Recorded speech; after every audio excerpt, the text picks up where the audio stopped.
different infrastructure technologies.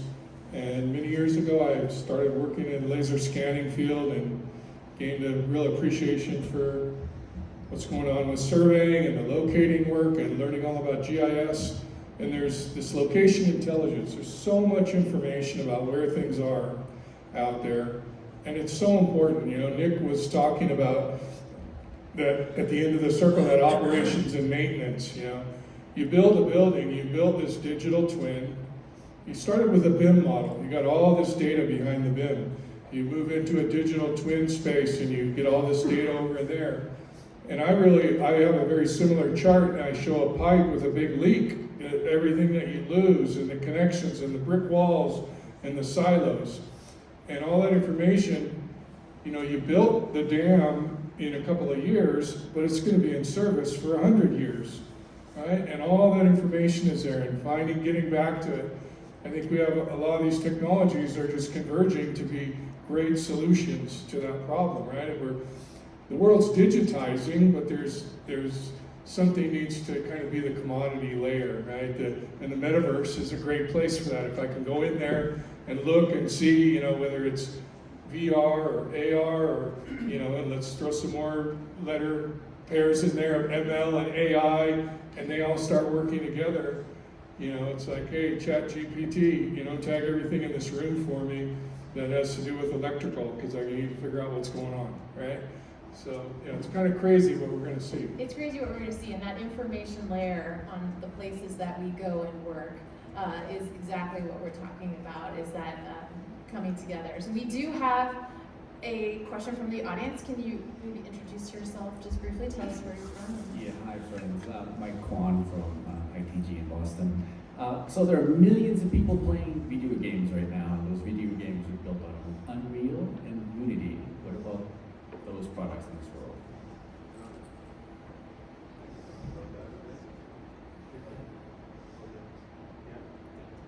Thank you for the question. And just to make sure, you're just generally wondering, what about those products? How do we think they could impact what we've been talking about today, right? So to be clear, I don't believe that you need a real-time engine for every AR or VR or XR application. I don't think they're required for everything. Now, whether it's a game engine or other firmware, or a real-time engine of some sort, they do provide, in many cases, a key layer to the stack that you need to build those XR experiences that I would argue, as most AEC firms and professionals do not want to have to deliver and build themselves. And I would actually go further, and I would say that for us as a vendor at Autodesk, we made the decision to leverage other real-time technologies. That piece of the stack, even for us, is not an area where we want to differentiate. So yeah, I do think that whether there's Unity, Unreal, or others, they bring value and they will help you accelerate your development for sure. I don't recommend you start building that yourself. That, like I said, we decided not to do that ourselves at Autodesk. Yeah, I'll leave it at that for now. Unless does that answer your question at least partially? Yeah, I don't know if the others want to chime in. Yeah, I think it's a real standard sort of technology curve. I mean, we saw the hype cycle, but in the technology curve, you know, something we talk about is vertical integration.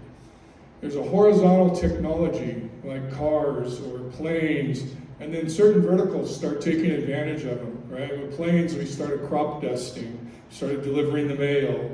So you see these game technologies, because of, you know, this huge industry has driven that technology forward vertically for, you know, entertaining a teenager or me late at night.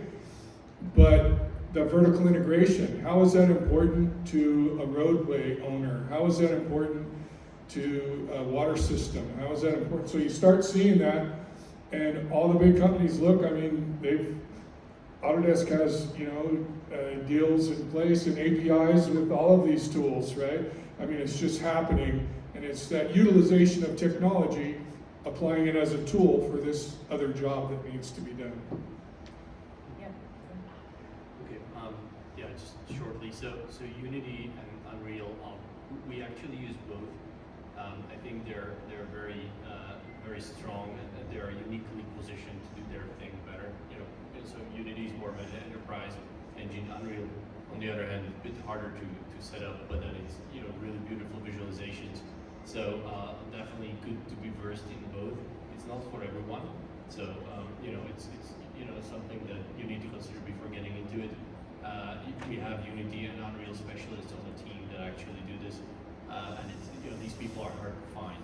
You know, also we work with Babylon.js, which is another, you know, tool that we use, that we're exploring. It's an open source, really cool platform. So yeah, definitely very useful.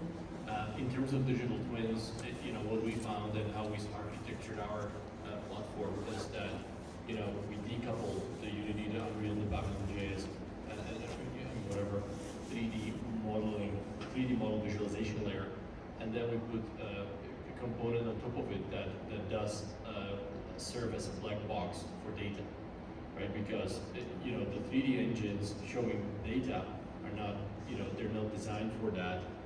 Not that they couldn't do it, they can. It's harder. It's not so scalable. So we like to decouple, and you know, in terms of architecture, you know, we found this is a really good way to strategically position ourselves, how to work with these vendors, and also be able to put any kind of data on top of the 3D model. So, and not to mention, of course, that we have another generation, entire generation, who is now growing up with spatial awareness and 3D awareness, right? So, and then their managers in the future, how will they expect to see their data, right, in these environments? We have a question from the audience. If you could please introduce yourself. Yeah, hey, my name is Justin Gibson with Digital Real Estate Asset Management out of Fort Lauderdale.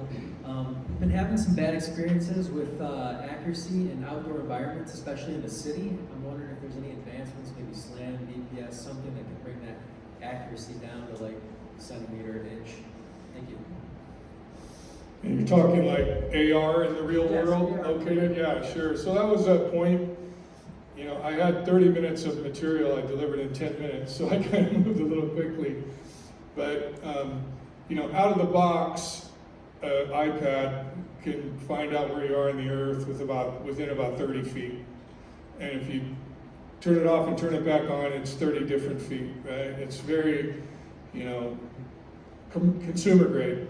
But like I was saying, you can get a bad elf, little stopwatch style GPS, GNS, you hang around your neck, and now it'll get you down to about 1 meter of accuracy.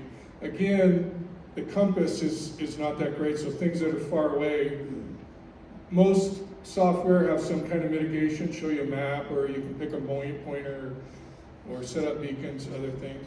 But throwing hardware at it is the way to do it. The other thing that's happening, I showed that one thing from Google showing the real-time VPS of all the points it's tracking.